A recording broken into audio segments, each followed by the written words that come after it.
বৌমা শাশুড়ির এই ঝগড়ার প্রধান কারণ হচ্ছে জেনারেশন গ্যাপ, ঠিক কিনা?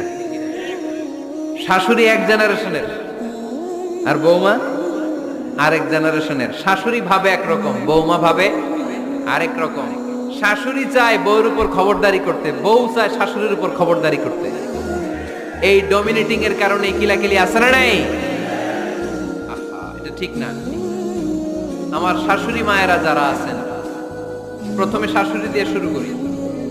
আমার মাইকের আওয়াজ যে ঘরগুলোতে যায়, আমার শাশুড়ি মাদেরকে বলবো, বউদের উপর অত্যাচার করবেন না।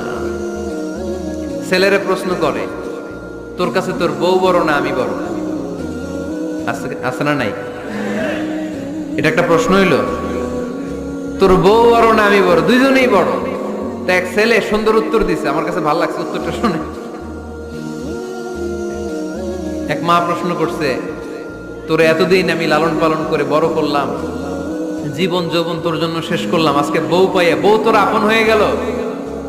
এবার ছেলে উত্তর দিছে, মা, আমার মুখ থেকে মা ডাক শোনার জন্য তুমি কি কষ্টটাই না করছো জীবনে।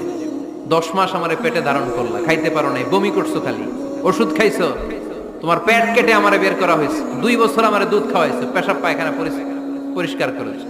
বয়স যখন 3-4 তখন তোমার আমি মা ডাকছি। এই মা ডাকটা শোনার জন্য তুমি এত কষ্ট করছো, আর আরেকবারের মাইয়া এই ঘরে আইসাই তোমার মা ডাকা শুরু করছে। যেই মেয়েটা তোমারে মা ডাকে সে আমার আপন হবে না কেন মা? ঠিক কিনা? এই মা ডাক শোনার জন্য তুমি এত কষ্ট করলা, আমার লালন পালন করলা, 10 মাস পেটে ধরলা, পেশাব পায়খানা পরিষ্কার করলা, এরপরে মা ডাক শুনতে পারছো। আর আরেকবারের মেয়ে জানা নাই চিনা নাই এসেই তোমার ডাকা শুরু করছে মা। তো যে আমার মারে মা ডাকে তার স্থান তো আমার কলিজায়, ঠিক কিনা?